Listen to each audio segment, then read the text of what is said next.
Okay. We are we're live! Woo! Oh my gosh. Hello and welcome to Talk Chef. I am one of your hosts, Reka. I'm your other host, Jordan. And we have an incredible guest, the very funny, very talented Katie Barsotti. Katie, thank you for joining. Hi, thank you for having me. I'm so excited. We're so happy to have you. You guys might know Katie from writing for McSweeney's and The New Yorker. Katie, we love.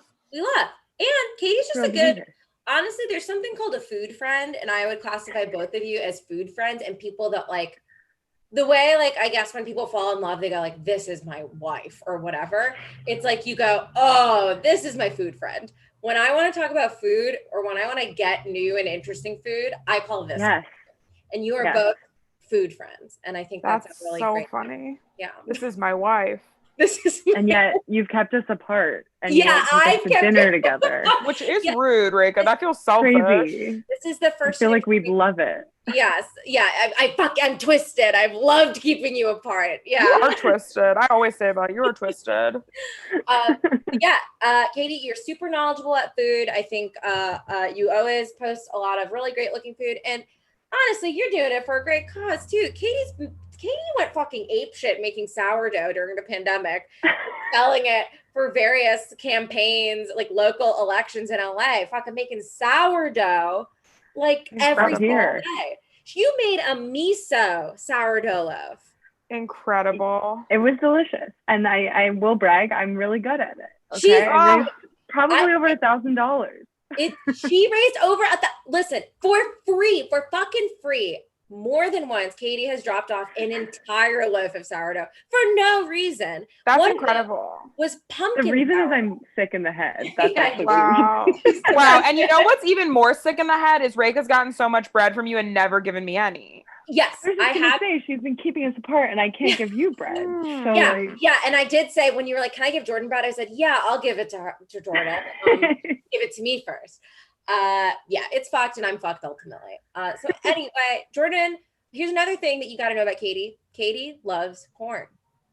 Yes, Corn Squad, rise up. We love corn here on this show. It's Katie and I first bonded over corn. Hell yeah, corn is so good. Actually, I'm in a TikTok fight with someone right now because I said that adding fresh corn to your cornbread mix is delicious. It is. It's everything. It's everything. It's everything. And just for anyone out there wondering, I also add sharp cheddar, fresh jalapenos, pickled jalapenos, and then I either do it in a pan or I do it in a waffle iron if I'm trying to get funky. Absolutely. This person is trying to tell me that putting corn in your cornbread is white trash. And I am white trash, but that's still rude. Okay. Sure, fine.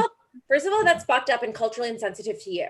Second of all, thank you. Second of all, corn in cornbread is just like cornbread, like it's cornbread to the nth degree. It's so good.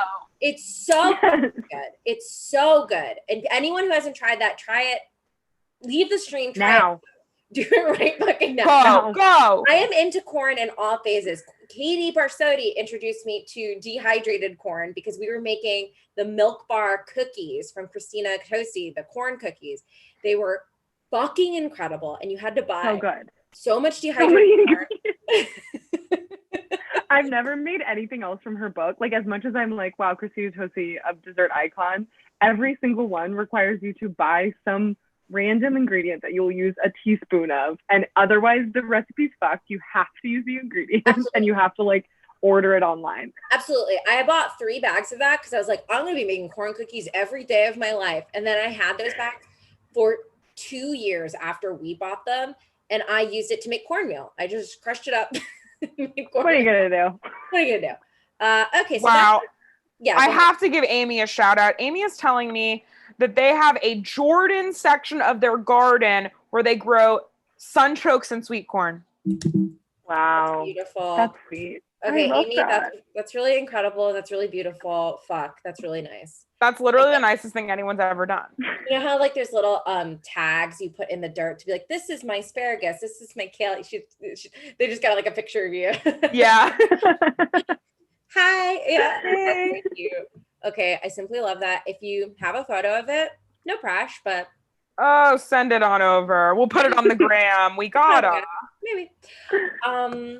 Incredible. Okay, wow. So that's our classic corn chat up top. Or I guess that like corn, we like to talk about corn. So let's get into some orders of business here. So number one, guys, you know, Top Chef is a food charity-based live stream. We've been donating money to different charities across each season. We've been doing it a little bit different each time too. So this season, we're actually just going to do a charity at the end of the season and hopefully do some sort of big blowout for it. So more on that on the finale, on the season 4 finale. So stay tuned, but there will be a charity. Second order of business, Katie, is something we didn't tell you, which is just like every episode of Top Chef has a quickfire, so does every episode of Top Chef. And it's not cooking related, because I can already see you're like putting on your sneakers to run to the kitchen to go do something, to go make sourdough in 10 minutes. It's all like Katie preference-based questions that are related to this week's episode of Top Chef. So it is the fastest quickfire in Top Chef history, though. It's 45 seconds long. And in case you're like, oh, you know, this is bullshit, I'm going to half-ass this, I don't care. There's actual prizes at stake. So maybe you want to kill that attitude. Think about it. I've never half-assed anything in my life. And actually, that's what's funny about it. I'm like, no, Katie's going to get an A+. So the prizes are, 1, you could win a deed to the Terlato wine vineyard. And maybe you're like, huh? What is that? It sounds bad. You're correct. It is.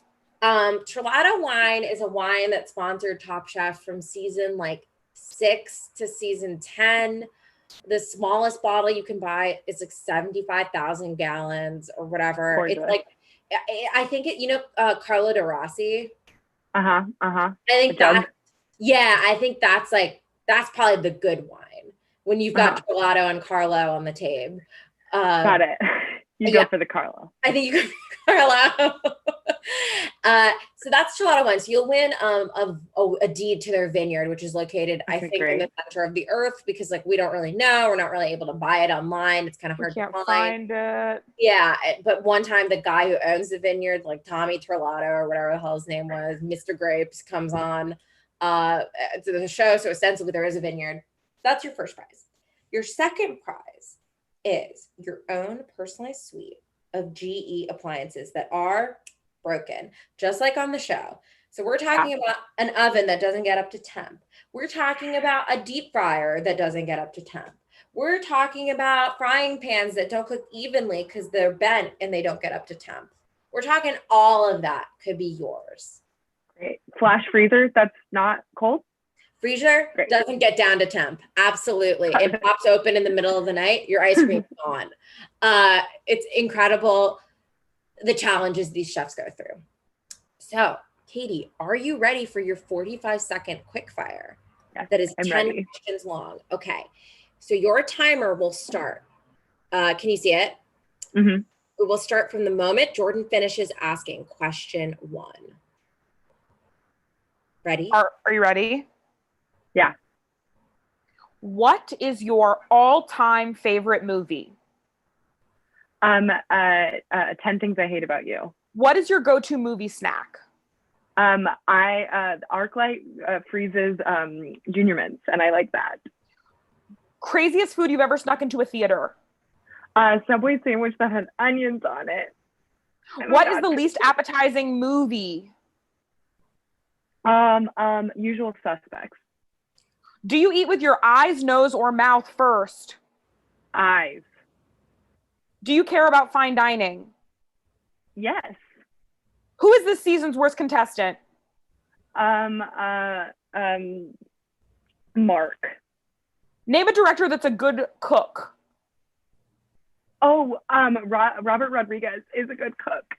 Oh, so close. Is he a good cook? Yeah, he has a pizza oven. He's on the chef show. You guys should watch it. It's great.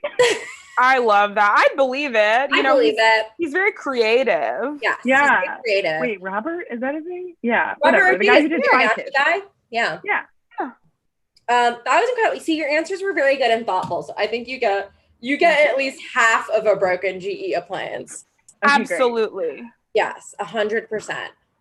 Incredible. Also, we're putting this on the table to answer at some point. Actually, let's just do it now. Amy in the chat wants to know if the miso you used in your sourdough was part of the main fermentation started for the sourdough, or if it was added to a sourdough starter. Amy, when did I add it? I add it. Oh gosh, I add it like when you add salt. Usually, that's when I add the miso. So it is a part of your bulk fermentation. Yes, to answer your question. That's beautiful. Wow, what a smart question. I'd be like, duh. Yeah, I don't know shit about making bread, so that's honestly, hit me up in the DMs if you have any questions. Yeah. Oh my God, Katie's like a bread expert. Please, Katie's kind of. Katie's great with cookies as well, I must say. She made amazing like Valentine's Day cookies.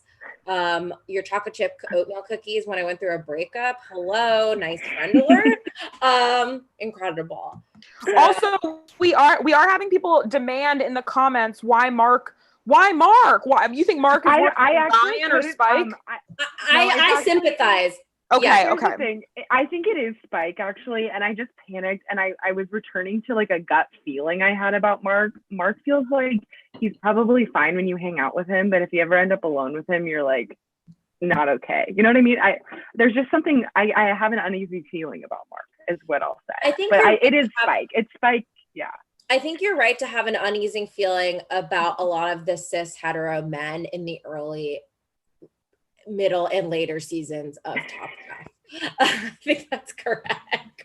They also kind of all like blend together on the season. They look very similar to the point where I was actually upset that Manuel, well, I mean, spoiler, but like a lot of them blend together for me. Like there are standouts, but a lot of them blend together for me. Yes. And I think Elaine's bringing up an excellent point, especially in these early seasons. I feel like because they put the age of the chef testants, someone will be like, I'm 29. You're like, you look like my father. Yeah.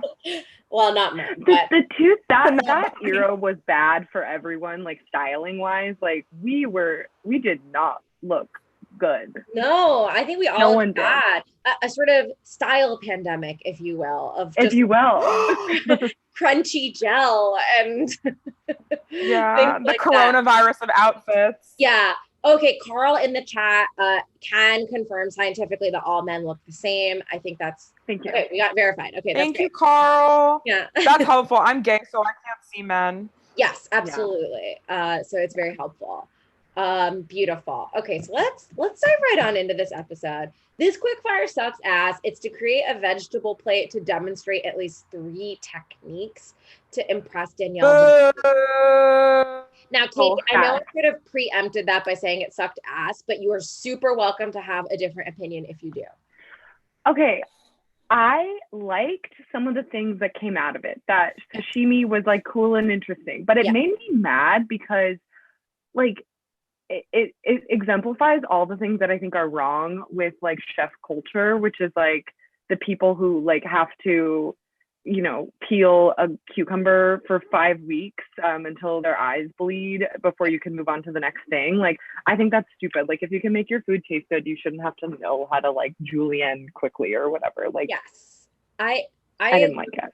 I agree, because also in later seasons of Top Chef, you'll see stuff that's like show technique on, like everyone gets a technique round where you have to make these cuts, and it will be cuts of stuff like there are certain cuts like, okay, yes, you should know how to brunoise, you should know how to julienne, but it'll be like make a batonette, and then you'll hear Joe Flam be like, this is not a useful cut. Some cuts are useful because like a dice is useful for cooking things, yes, you know, in a certain way or whatever, but there are certain cuts that just like look pretty, and I'm like, that is of no interest to me. I don't care. I'm more interested in the skills like earlier in this season when they're like talking about who can make a souffle or whatever. Like, I'm interested in the ones where you pick up in a kitchen, not the ones that you had to go to cooking school. Absolutely. You know what I mean? I think it's a little classist to be like, hey, do these things. And like, granted, you can try to stretch what the definition of technique means. Like, it doesn't have to be cuts, you know, but like, a lot of that stuff is probably things that are drilled in culinary school and not stuff you learn on the job as a line cook for a million years or whatever. So I think that's a great point. Also, I have to point out that even though we only assigned Katie one episode, she did watch all the other episodes before this. So there were only a few, and I love Stephanie either. So incredible, overachieving. We love. We love. Okay, so this challenge is kind of dumb. Zoe, so we're gonna run through the dishes. We'll give a quick thumbs up, thumbs down if it sounds good. To me, these aren't even dishes. It seems like Daniel Valude took the absolute smallest cube of a bite out of all of these things and maybe didn't even taste all of them, and that maybe these weren't even dishes. They were just like different like mise en place that were grilled. Whatever. This was so lame. I hate this. And as a vegetarian, I fucking hated seeing how many people were like, and I grilled zucchini. You all know how I be feeling about zucchini listen, it just make it taste good. What are we doing? Why are we? And it can. And I don't want to fight with Reka tonight, but Reka's always trying to act like zucchini doesn't taste good, and it does, and it can. But Top Chef is not showing that in this challenge tonight. I am a zucchini apologist. I do like zucchini. I think a lot of people underestimate the water content of zucchini and don't treat it properly, and then you get mush. I think eggplant often has that issue as well. But here, a lot of people also, like, I don't understand how grilling is a technique. Like, I don't know. That's actually interesting, Katie, because it's not. So, well, even like quenelle was a technique, and that's where you like scoop things a certain way to make it the thing shaped whatever. And you're like, yeah, that is a technique, but like I don't know what they were showing us. It just was stupid. It is a technique insofar as having a spoon is a technique, where it just shapes it a certain way. It doesn't like make the food. I don't know. It absolutely drives me crazy. Everybody's fucking up vegetables, and I'm like, get out of my house. Vegetables are my house. I also think it's annoying too, because it's like if you overcooked a steak, that would also taste bad. You know what I mean? Yes. So it's like, everyone's out of their mind. So let's go through these dishes. Zoe made, even just hearing these makes me mad. They all sound like craft services, like vegetarian sides. Okay. Shaved asparagus, poached egg, a baton of green beans, and a chiffonade of radicchio. I like don't even know how I'm supposed to thumbs up or thumbs down it. What is it? It's not, these aren't dishes. And also when I hear like baton of green beans, I'm like, what? What does that mean? What are we talking about? Cut in half? And then a chiffonade of radicchio? I'm like, ew, radicchio is bitter as fuck. Is there something on there? Yes, I need to know if there's a dressing, perhaps. I'm sweating. Okay. Dale made, daikon marinated tobanjan, tornade avocado, and a tornade cucumber. Now he did a double tournay. I'm gonna try that daikon marinated. I'll try daikon marinated ass. It looks good I love too. Daikon. I don't know. It looks good. I've never thought about it. Sorry, this is off track. But if we have any say yes to the dress heads in the audience, Panina Tournay. Her last name is Tournay. Interesting. Okay. And Panina famously had all the sexy dresses, right? Okay, and were her dresses kind of like... Honestly, yes. They were like peeled, if you think about it. They were like, you know... And they're very like... They're shaped very... I don't know. Maybe that's crazy of me, but... Something to research for sure. Something to think about. Okay, everyone, I kind of... just kind of a prompt for the chat. Think about that. Okay, Lisa made a poached egg, blanched asparagus, blanched asparagus, batnets of bell pepper, and grilled eggplant. Blanching is a technique? Blanching? No. For those not familiar, blanching is when you just like when you toss like hot water on something to like quick cook it. You know, that's also what you might. That's also what. Or you can like boil it and throw it in ice water. Yeah, exactly. You might also do that to like I don't know, a snowman you wanted to get rid of. Like it's not really like much to show. And no, there is nothing that sounds grosser to me than I am sure there is seasoning on it, but you're like, I blanched asparagus. I'm like, you made asparagus hot and wet? what does it taste like? And grilled eggplant, you gotta list some seasoning because otherwise I am running out the door filing a lawsuit. Okay. Richard made blanched mushrooms, pickled beets, sliced radishes with lime juice and scallions. Now, blanched mushrooms horrible. You know, hell on earth. You know what mushrooms don't need more of? Water. Slime. Yeah. He said, I want to make you feel like you're eating slugs is what he wanted for all of us. Now, Richard's pulling at my heartstrings a little because he did pickle some beets and radishes. And I'm like, okay, is he like my toxic boyfriend or something? Because he's blanching mushrooms, but he's also pickling beets for me. I don't know, ultimately. It's tough. I love pickled beets. I love beets. I love beets in any form. I don't know. Maybe I give this a middle thumb. I like. Okay. No, they're all no's, Reka. I think they might all be no's ultimately. Yeah, they are all no's. Okay, Spike, everybody's favorite boy. Spike makes a carpaccio of cukes, tagliatelle. Sorry, I'm getting a phone call. I guess I won't answer it. From Hollywood? From who? I go from Hollywood. Here, do you want me to answer it on the phone, on live? Answer it. Hello?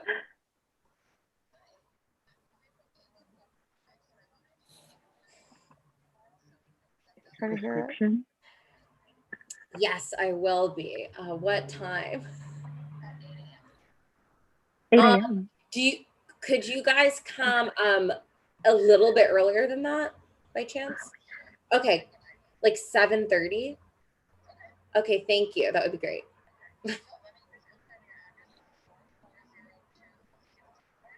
Yes. Yes.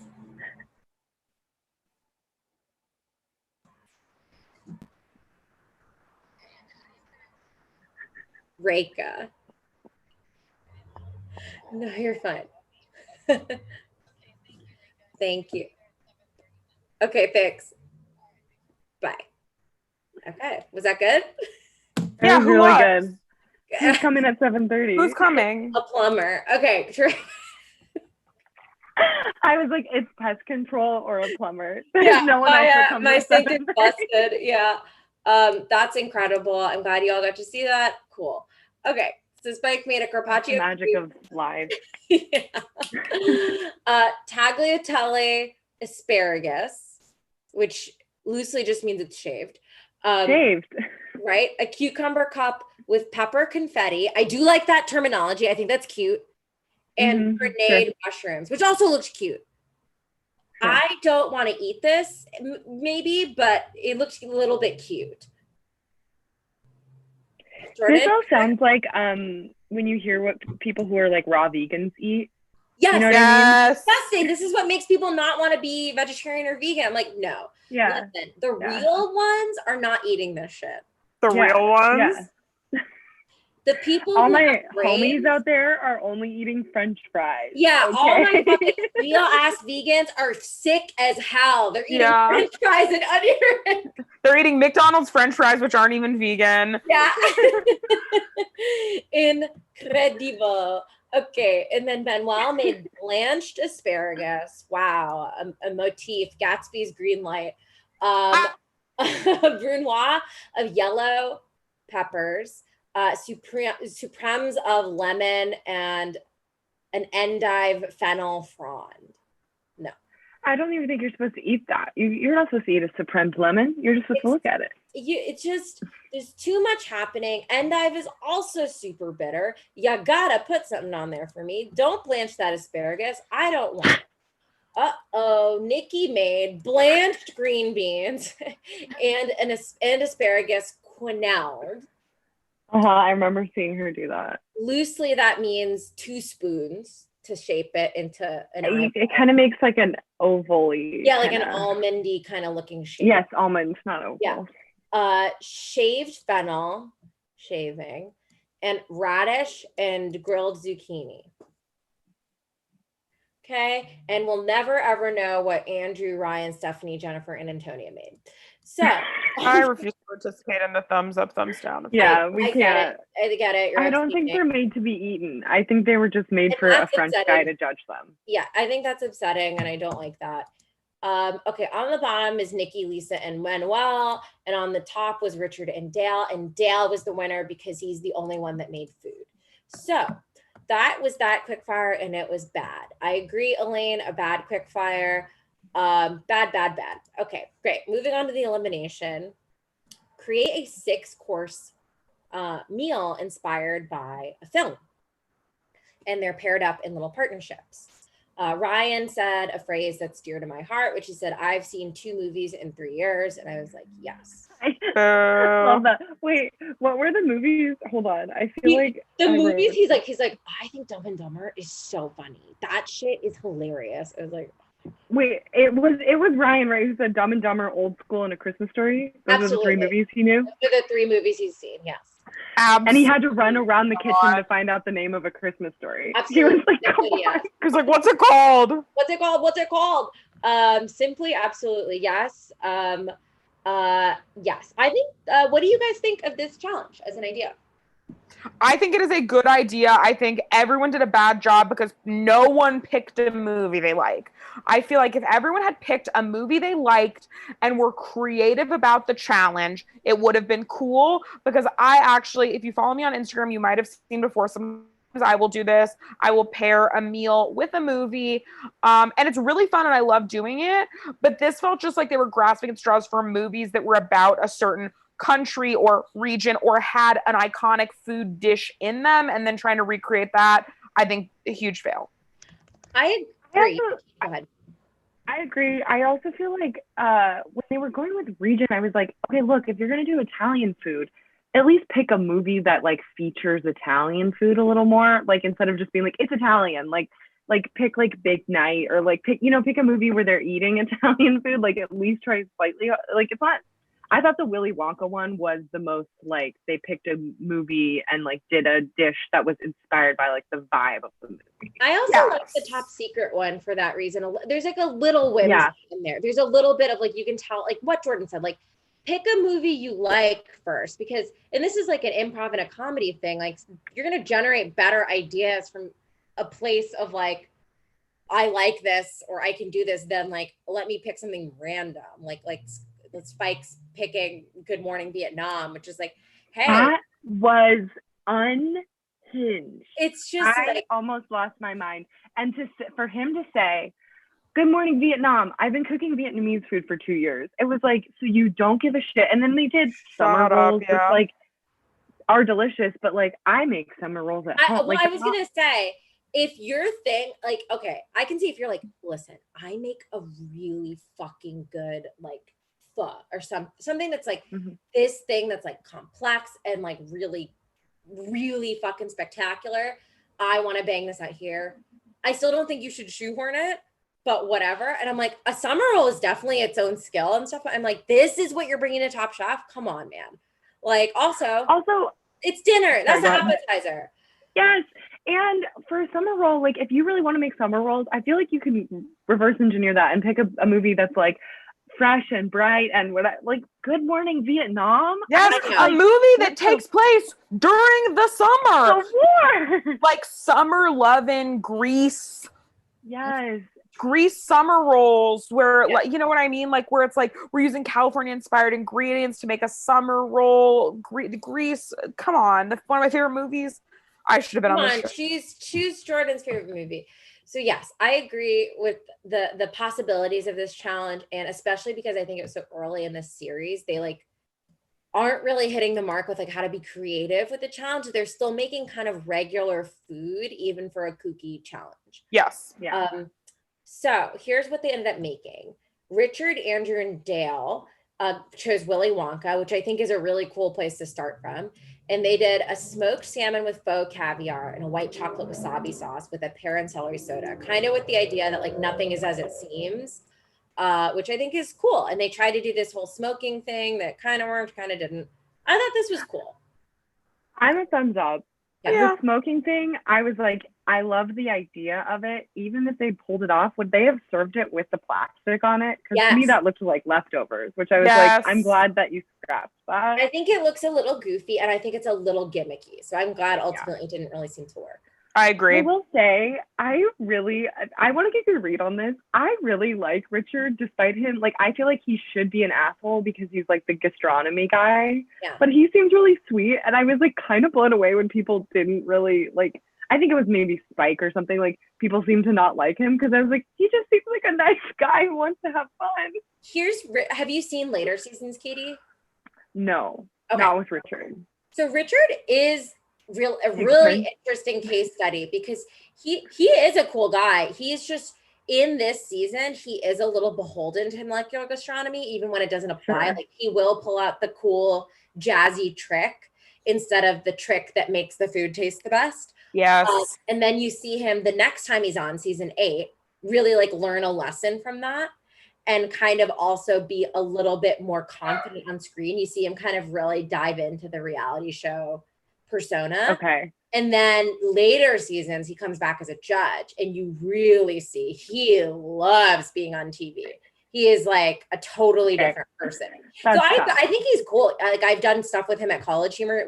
Mike Trapp and I did an unaired pilot with him that no one will see. So I guess I'm allowed to say it. I don't know. And he was very, very nice. And he was in like a show I did on College Humor. But he's got a real interesting Top Chef evolution. Yeah. Yes. I've been to Crack Shack at the same How is? It's good. I think I'm not a big like fried food person all the time. So it was good. Yes. I am. I'm literally drinking out of a fried chicken cup right now. Wow. What timing? Yeah, I just found him very sweet in the episodes that I watched. And then I was like, it's nice that everyone likes Richard. And then all of a sudden Spike was like, I think Spike is also very petty, and Spike doesn't like people who are better than him. And Spike relies on a lot of hoodwinking to get far in this competition. And Richard doesn't not do that. He's just a little more innocent about it. I'll say in season 8, there's a timer controversy where Richard's timer goes off and he doesn't hear it. We'll see. Okay, so then Spike and Manuel chose Good Morning Vietnam, or rather, I should say, Spike and Manuel chose to make a summer roll, and then Ben chose Good Morning Vietnam. So can we say Spike bullied Manuel? Exactly. Manuel, we can say that. Sweet Manuel. They made a summer roll with black vermicelli, green apple, Chilean sea bass, and then on the side, maybe 30 feet to the right, was a little pile of Swiss chard. I don't know. It sounds like a summer roll. Like, I would eat it for sure. Yes, I would eat it. I think it's just like kind of a goofy. I think if they were the first course, okay. But I'm like, come on. This was supposed to be a 6-course meal. You already it's like so obvious you retroactively chose the movie. Yes. You wanted to make. And I just think it's not, if you're going to like pull that kind of stuff, your dish better be so incredible. Yeah. It just wasn't. Yes.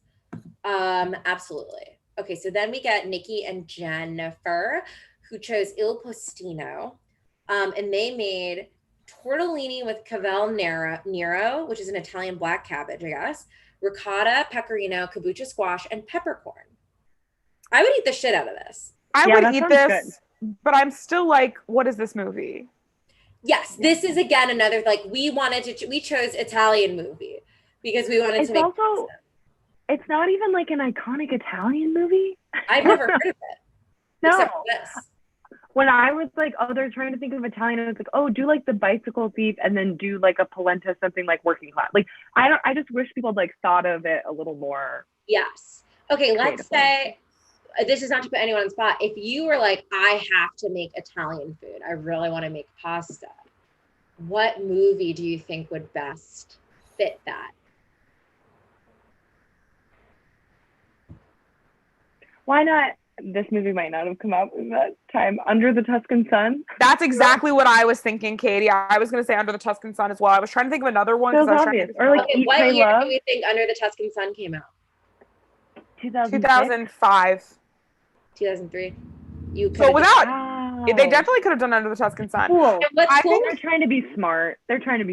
They said El Postino. Yeah, They wanted to be smart. Okay, I listen. think you could also do Moonstruck. I think you could do The Godfather. They have some I was gonna say The Godfather would Italian be American movies. Mm-hmm. Yeah.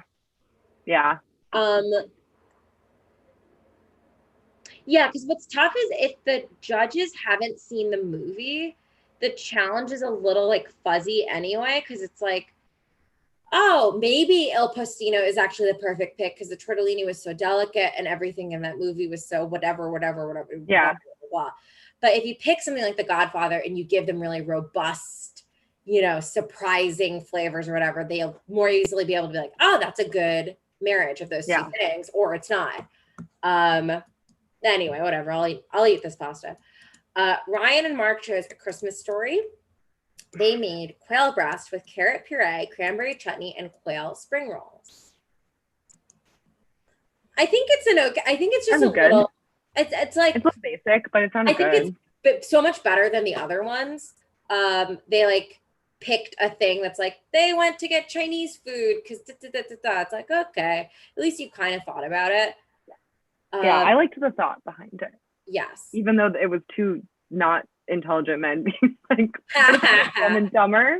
Yes. I think Ryan, people are pointing out in the chat, Ryan kind of is a bit of a dummy, and Mark sort of saved whatever could be saved in that. Yeah. Antonia and Zoe chose Talk to Her because it's so funny also hearing, I'm sure I sound equally stupid talking about food, but as people who work in the film industry or whatever, hearing them have to like summarize a movie, they're like, it's about like two really strong women. I'm like, what the absolute fuck? What is You're like, shut up. What on earth is this movie? I have no idea. It's like there's just like two passionate women, and that's sort of like us. So we decided to make a roasted rack of lamb with saffron cauliflower puree, romesco, and a gremolata. I'm like, yes. I guess what? So fine, but another example, they were like, it's a Spanish movie. We chose Spanish food. And they kept being like, we're doing Spanish colors, and the reason our dish failed is because the colors didn't come through. And I was like, I don't think that's why your dish failed. Yes. I think it's goofy. I think it's goofy. Okay, Lisa and Stephanie chose Top Secret, and they made a New York strip steak, braised short rib, and apple pot stickers with a caramel sauce. I would totally eat that. Yeah, I'd eat that. Absolutely. Yeah. So also of note, like Aisha Tyler is sort of randomly a judge here. That's kind of cool. I'm obsessed with her career because I can't really like figure out when she became famous. Like I remember seeing her on Friends. She had that arc as Joey's girlfriend. Yes. Charlie. And then she like just kind of like started showing up as a guest host. So I think she also like did stand up, maybe like she was also part of a lot of like nerd culture stuff. She was on Criminal Minds for a while, and then she did voiceover on Archer, and like she's just like so ubiquitous, but also not that famous. Like she's just like so fascinating to me. And then when she hosted like the new Whose Line Is It Anyways, I was like, I guess sure. Like I'm just obsessed with her. Yeah, we can't pin her down. And I looked it up. Like why what's his face would be hosting a dinner for her, because that was sort of confusing. Like that was the conceit of it, right? Like yes. And it's because she filled in for Roger Ebert for a while. Like again, tying back to like what is Aisha Tyler's career? What is Aisha Tyler? They're just people just like having her around. I think that's her career. Is being good to work with, honestly, not bad. Or just like she's like fun and like pretty and does a good job. Like I think great. I love that. All you can ask for. Certainly a strange group of people at that table, who've never spoken to each other before and haven't spoken since. And now didn't speak again. Also, did anyone clock Padma's outfit? Absolutely. It was like always really 2000s, but I don't know how like Padma made it through the 2000s like still looking good. Like anyone else would look bad in that, and she carried it. The early seasons of Top Chef will feature a lot of sort of like puckery fake silk knee-length dresses, and they look good. She's one of the most beautiful people in the world, Yeah. So she just looks good in whatever. She's worn some real crazy stuff. Like in season 1 or 2, I think On the Beach. Not season 1, baby. Oh, sorry. Not season 1. That's when Katie Lee Joel. Yeah. Did you know that Katie Lee Joel, Billy Joel's ex-wife, hosted season 1 of Top Chef? I did know that because go ahead. No, you go. You go. She was married to someone. Who was she married to? Oh, but who did she marry? Hold on. I'm sorry. No, you're absolutely fine. They met while she was in college, in case you're curious. Just if you were wondering. And I'm also wondering if you knew that she wrote a book, and that book is a fictional story about surfing. Called Groundswell. Did you know that? Now, our OG fans will be like, wow, it's been 3 full seasons since Reka and Jordan have brought up Groundswell, the novel. But here we are. Here we are again. When you search her name, it does indeed say American author. And so I'm really... Absolutely. Okay, she's just married to some like producer now, or actor, who was in Stuck on You, which is back in the news. Okay, wow. That is back in the Stuck news. On You. Oh my God. God. Matt Damon. Because of Matt Damon. Because he Yes. The Matt Damon thing is so funny. I can't believe it. It is so funny. I'm like, wow, imagine just not living on Earth. Imagine did you see that he came out today where he was like, I actually didn't say that word. And it's like, but you are the one who told us you said that. Why would you in front of your daughter? Why would it is so literally anyone who wants to be on a reality show, interviewed for something, be in a movie, just literally it sucks, but you do have to think about what you say. Just like don't say certain things. Hot tip. Yeah, I think he said it because the Amanda Knox thing came. Amanda Knox like kind of called him out, and then he was like, "How do I save face?" Well, people are going to be really proud that me, a man from Boston, is no longer using this slur. And then we were all like, "You were still doing it?" Absolutely, so funny, wild. I love it so much. He's so dumb. Okay, at judges table on top, we get Richard, Andrew, and Dale for Willy Wonka, and Lisa and Stephanie for Top Secret. In the end, Richard is the winner. Bottom, we get Zoe and Antonia for Talk to Her, and Spike and Manuel for Good Morning Vietnam.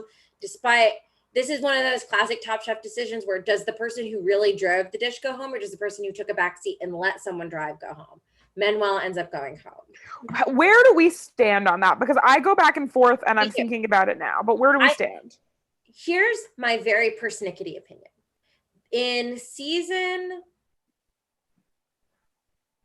13, there is a chef named Giselle who means very, very well, but she constantly deflects in a partnership challenge. She's like, well, what do you think? Well, what do you think? Well, what do you think?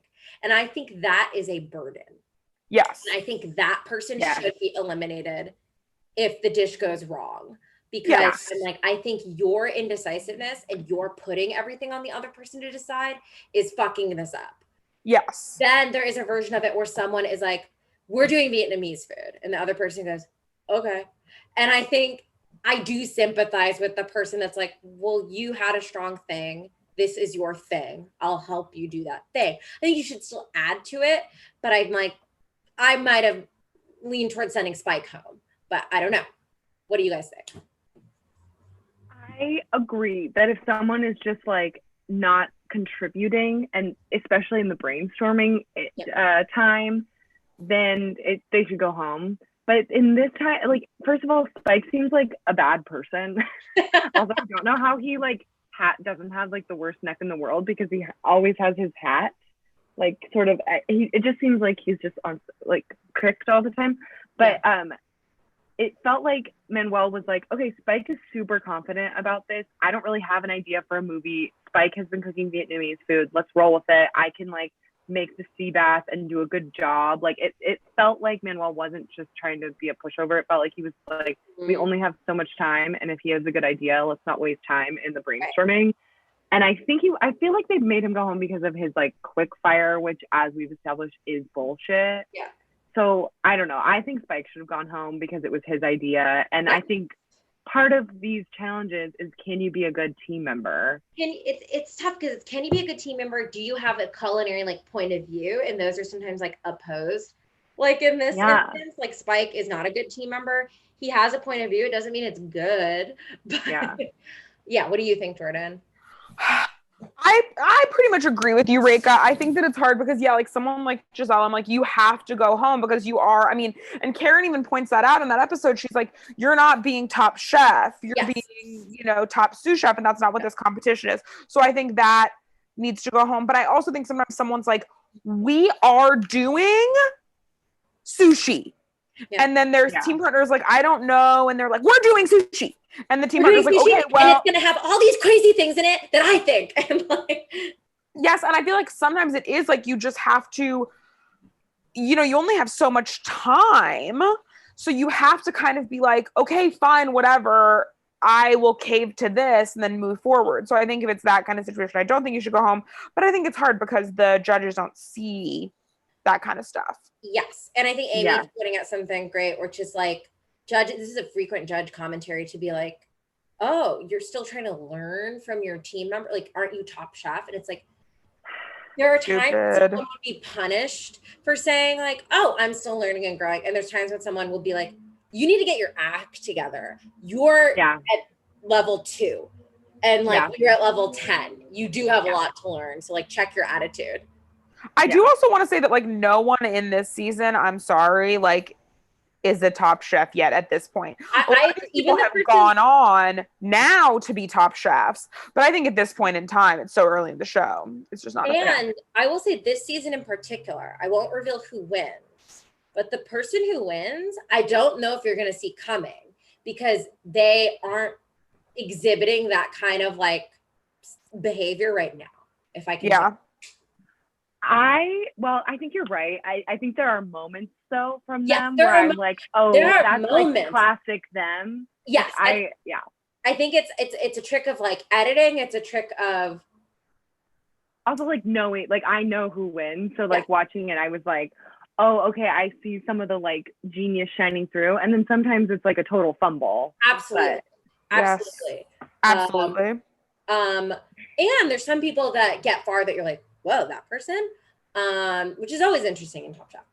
But but justice for Manuel, he should not have gone home. That was fucked up. They agree. Kept him because it's a reality show, and Spike is crazy. Like that's one of those decisions where like Spike is for ratings.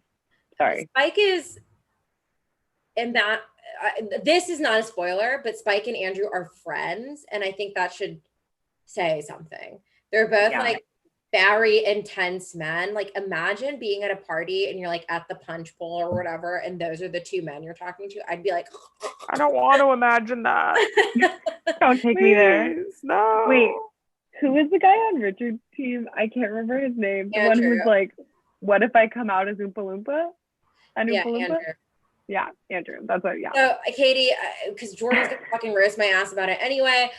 So when this aired, in 2000, like whatever, 7 or 8, I was watching it then, and I thought Andrew was so cute. I thought he was so cute and funny, and I was like, what, 4 or 5 years old at that time? So maybe just born 2 or 3. Yeah, I was maybe 2 or 3 years old at that time. I might be only 7 now. So I was very young is the point. I thought he was so cute and funny, and then I went to rewatch it the first time, I don't know, whatever, a decade later, and was like, oh, I mean, there, but for the grace of God go I. You're just, not that I had a chance with Andrew, but you're just like, honestly, this is just a note for everybody. Thank God we all change. There before the grace of God go I. You can put that's a Talk Chef quote. That's not from something else.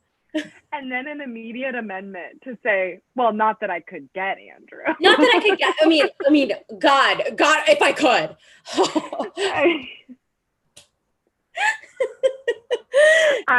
It took my breath away when he said, and what if I serve it as an Oompa Loompa? To watch everyone just take a beat and be like, we have to tell him no. I was gonna say, and since you watched the other episodes, you saw him be like, you're gonna have to take me out with a security guard, and they were like, hey, you're not even on the bottom. So So Andrew makes me feel like I need a nap. I'm like, I can't even. He makes between him and Spike, you're just like, it's just Andrew's like a guy you're like, oh, he's on drugs, and then you like look in his like secret stash drawer and there's no drugs in there, and you're like, oh no, he's just. and it's Like, worse. wait a second. It's worse to find out that it's natural. Yeah. Yes. Spike reminds me of the guy in high school that like has a big crush on you, so he like negs you really hard in front of everyone. Like that's what he reminds me of. Like he reminds me of this guy in college that one time was like, he asked me what Kanye West record I liked best. And I was like, I guess this one, because I'm like not that into Kanye West. I was like, I guess this one. He's like, I bet you couldn't even name a song off any other Kanye West album, like in a group of people. And I was like, wow, what a weird thing to do. That's who Spike reminds me of. Absolutely nailed that. Like as you said that. So I went to biomedical research camp when I was 15, and it was mostly boys. And I requested a single room. This is actually crazy because I said I didn't need any more friends, which is so crazy. Because I had a really huge group of friends. I don't know. Crazy. Too popular, thanks. Yeah, basically. So crazy. So, but what I did do was I got my brother sent me my Seinfeld DVDs from home so that I could like watch something on the laptop my dad lent me. And these group of boys in my lab found out that I had the DVDs, and they were like, hey, you want to watch the Seinfeld DVDs together? I remember it was like a group of them. And I was like, no, I'm okay. And they went, whore, and walked away. I'm like, that is also like a Spike kind of essence to me. That's so funny. Whore. Yeah, fucking whore. Oh, okay. I thought you just wanted to watch 40 hours of TV with me in special features. And you said, no, I'm too busy whoring around. Yeah, I'm too busy whoring around in my single bedroom. No, guys, I came into this camp not to make friends, but to learn about cystic fibrosis. Okay. So, great. What did we think of this episode? Bad. I'll say it. Bad. I think it was bad. I think it was lame. Yeah. I think the bummer is that I think the concept was good. The challenge was interesting. Like, what a fun idea, and like what fun freedom. Like, they don't usually get that much freedom. I thought they were going to be assigned movies, actually, which maybe would have been better. But then they all fumbled it. They all just were boring and bad.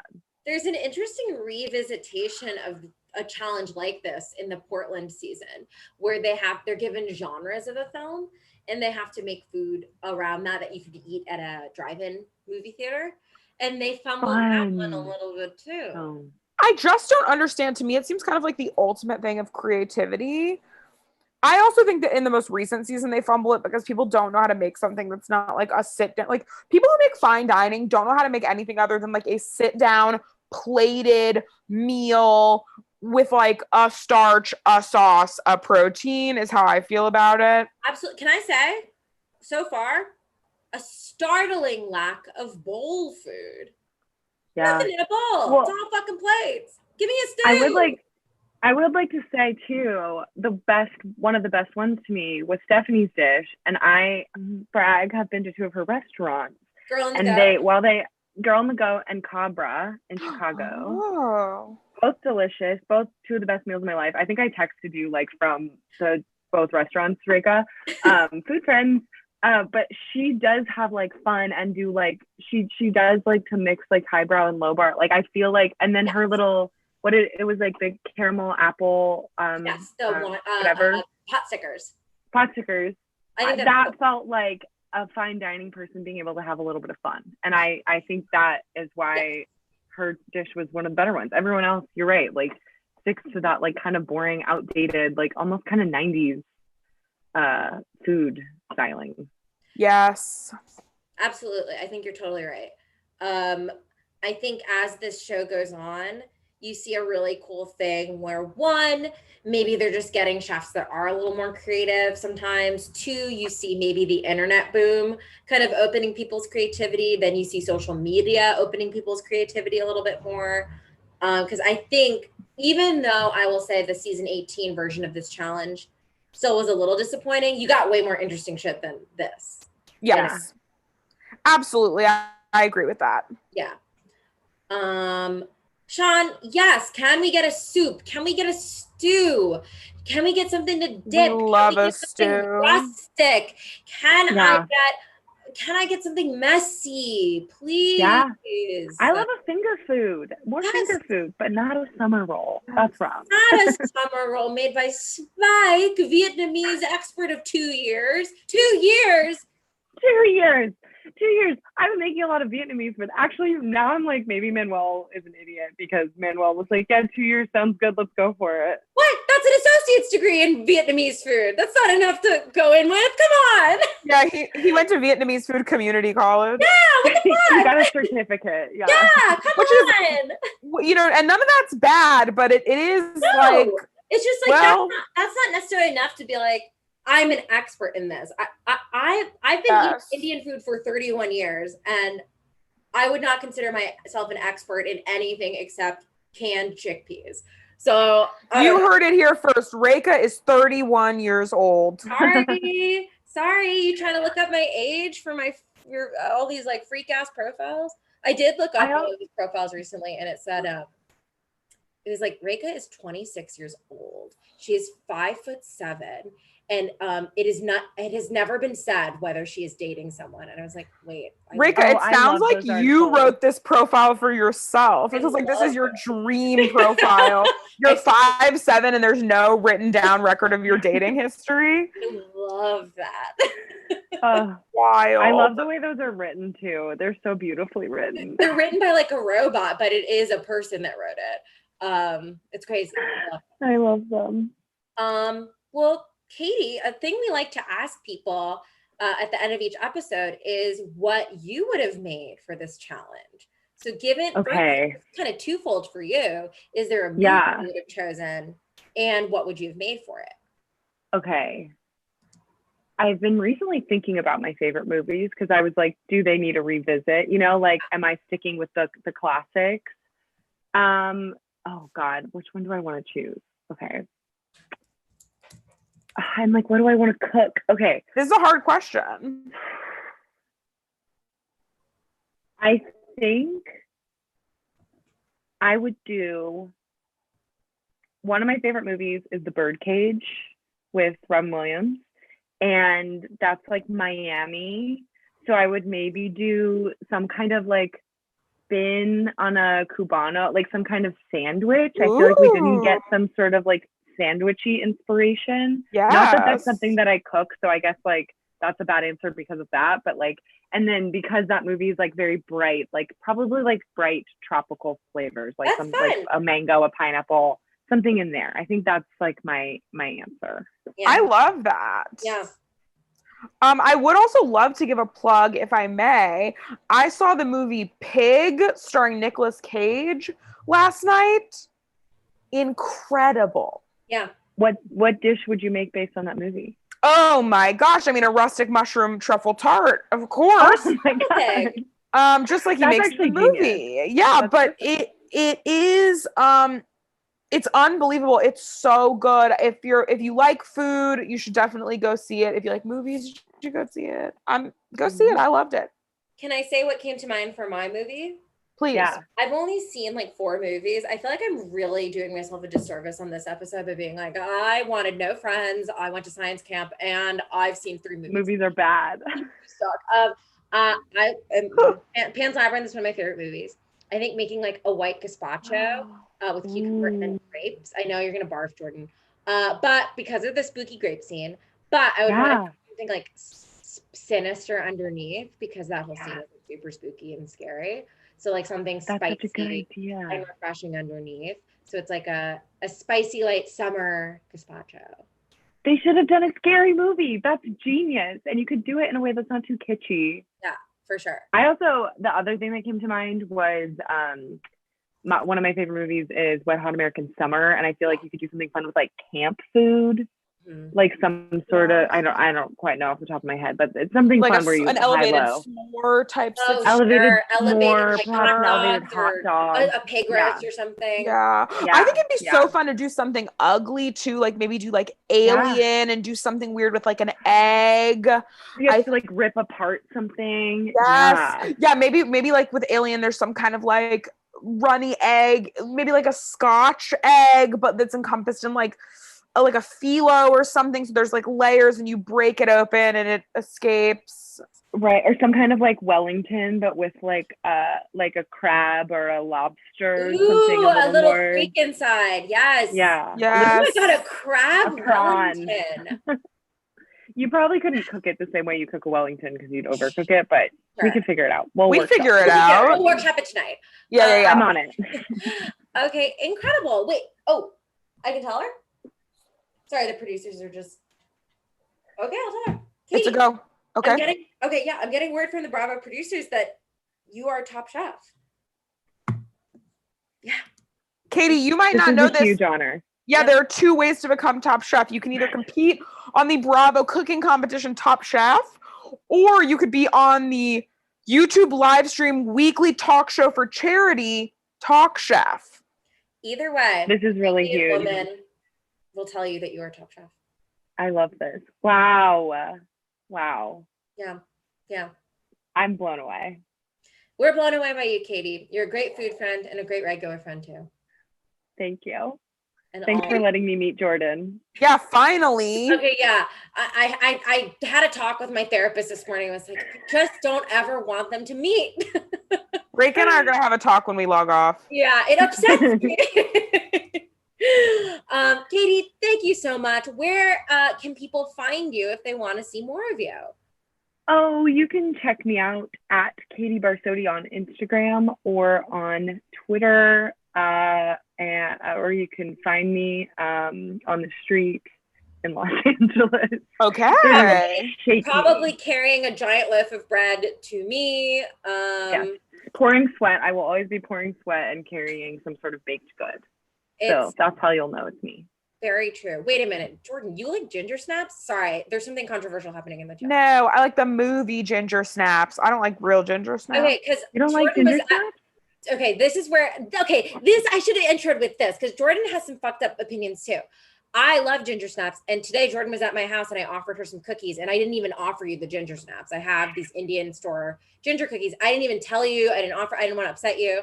And so I was just shocked in this moment to be like, do you like ginger snaps?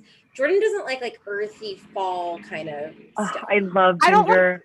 I like ginger in a savory preparation. I don't like sweet fall flavors. I don't like sweet ginger. I don't like nutmeg. I don't like allspice. I don't like cinnamon. I don't like anything like that. This is my entire flavor profile. If you gave me a cake that was full of that in the center, dry. That's all Rika. Yeah, I would eat it. Dry? Rika, don't even say that. Oh, that's so gross. Sorry. No, I like the movie Ginger Snaps. Good movie. Well, guess what? I don't like movies, so we will never have to fight over the 2 types of ginger snaps. Yeah, I'll get the movie and you get the food. Incredible. Okay, sorry I had to do that, but it was shocking to me. Thank you guys so much for tuning in. Follow Katie. Check out her work on The New Yorker and at McSweeney's. And we'll see you guys next week for another episode of Talk Chef. Bye. Bye.